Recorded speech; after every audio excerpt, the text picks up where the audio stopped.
आप सभी को जय श्रीमन नारायण, हर हर महादेव। आइए सुनते हैं वरुथनी एकादशी की व्रत कथा।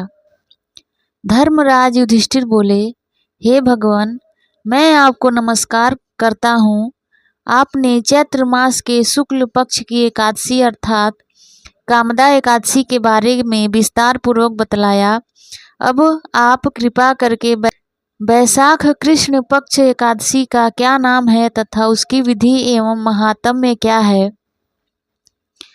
भगवान श्री कृष्ण ने कहा, हे राजेश्वर, वैशाख मास के कृष्ण पक्ष की एकादशी को वरुथनी एकादशी के नाम से जाना जाता है। यह सौभाग्य देने वाली, सब पापों को नष्ट करने वाली तथा अंत में मोक्ष देने वाली है। इसकी महात्म्य कथा आपसे कहता हूँ। वरुथनी एकादशी व्रत कथा। प्राचीन काल में नर्मदा नदी के तट पर मानधाता नामक राजा राज्य करते थे। वह अत्यंत दानशील तथा तपस्वी थे। एक दिन जब वह जंगल में तपस्या कर रहे थे, तभी न जाने कहाँ से एक जंगली भालू आया और राजा का पैर चबाने लगा। राजा पूर्ववत अपनी तपस्या में लीन रहे। कुछ देर बाद पैर चबाते चबाते भालू राजा को घसीटकर पास के जंगल में ले गया।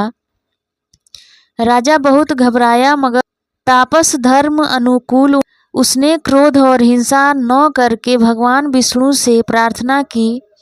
करुण भाव से भगवान विष्णु को पुकारा। उसकी पुकार सुनकर भगवान श्री हरि विष्णु प्रकट हुए और उन्होंने चक्र से भालू को मार डाला। राजा का पैर भालू पहले ही खा चुका था। इससे राजा बहुत ही शोकाकुल हुए। उन्हें दुखी देखकर भगवान विष्णु बोले, हे वत्स, शोक मत करो। तुम मथुरा जाओ और वरुथनी एकादशी का व्रत रखकर मेरी वाराह अवतार मूर्ति की पूजा करो। उसके प्रभाव से पुनः सुदृढ़ अंगों वाले हो जाओगे। इस भालू ने तुम्हें जो काटा है, यह तुम्हारे पूर्व जन्म का अपराध था। भगवान की आज्ञा मानकर राजा मानधाता ने मथुरा जाकर श्रद्धापूर्वक वरुथनी एकादशी का व्रत किया। इसके प्रभाव से राजा शीघ्र ही पुनः सुंदर और संपूर्ण अंगों वाला हो गया।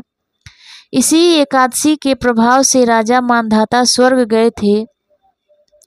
जो भी व्यक्ति भय से पीड़ित है, उसे वरुथनी एकादशी का व्रत रखकर भगवान विष्णु का स्मरण करना चाहिए। इस व्रत को करने से समस्त पापों का नाश होकर मोक्ष मिलता है। हिंदू पंचांग के अंतर्गत प्रत्येक माह की 11वीं तिथि को एकादशी कहा जाता है। एकादशी को भगवान विष्णु को समर्पित तिथि माना जाता है। एक महीने में 2 पक्ष होने के कारण 2 एकादशी होती हैं, एक शुक्ल पक्ष में तथा दूसरी कृष्ण पक्ष में। इस प्रकार वर्ष में कम से कम 24 एकादशी होती हैं, परंतु अधिक मास की स्थिति में यह संख्या 26 भी हो जाती है। एकादशी के व्रत का संबंध 3 दिनों की दिनचर्या से है। भक्त उपवास के दिन से एक दिन पहले दोपहर में भोजन लेने के उपरांत शाम का भोजन नहीं ग्रहण करते हैं, ताकि यह सुनिश्चित हो सके कि अगले दिन पेट में कोई अवशिष्ट भोजन ना बचा रहे। भक्त एकादशी के दिन उपवास के नियमों का कड़ाई से पालन करते हैं तथा अगले दिन सूर्योदय के बाद ही उपवास समापन करते हैं। एकादशी व्रत के दौरान सभी प्रकार के अनाज का सेवन वर्जित होता है। जो लोग किसी कारण एकादशी व्रत नहीं रखते, उन्हें एकादशी के दिन भोजन में चावल का प्रयोग नहीं करना चाहिए तथा झूठ एवं पर निंदा से बचना चाहिए। जो व्यक्ति एकादशी के दिन विष्णु सहस्त्र नाम का पाठ करता है, उस पर भगवान विष्णु की विशेष कृपा होती है। जब एकादशी 2 दिन की होती है, तब दूजी एकादशी एवं वैष्णव एकादशी एक ही दिन अर्थात दूसरे दिन मनाई जाती है। एकादशी के दिन बुढ़िया माई को मुक्ति दी, ये कथा जरूर सुननी चाहिए। बुढ़िया माई को मुक्ति दी, तुलसी माता की कहानी। बुढ़िया माई को मुक्ति दी, तुलसी माता की कहानी।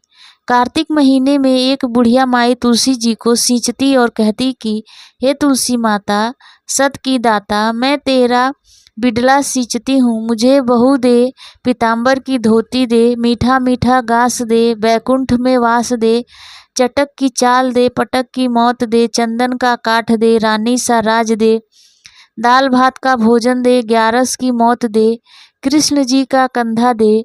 तब तुलसी माता यह सुनकर सूखने लगी तो भगवान ने पूछा कि हे तुलसी माता, तुम क्यों सूख रही हो?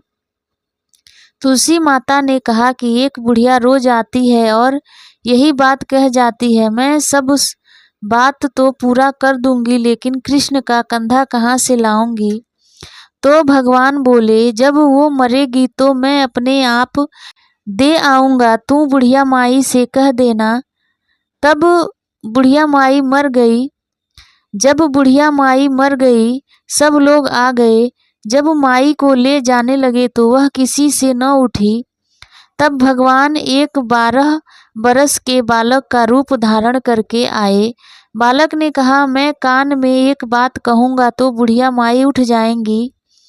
बालक ने कान में कहा, बुढ़िया माई मन की निकाल ले, पीताम्बर की धोती ले, मीठा मीठा घास ले, बैकुंठा का वास ले, चटक की चाल ले, पटक की मौत ले, कृष्ण जी का कंधा ले।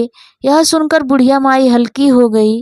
भगवान ने कंधा दिया और बुढ़िया माई को मुक्ति मिल गई। हे तुलसी माता, जैसे बुढ़िया माई को मुक्ति दी वैसे सबको देना। जय श्रीमन नारायण। हर हर महादेव।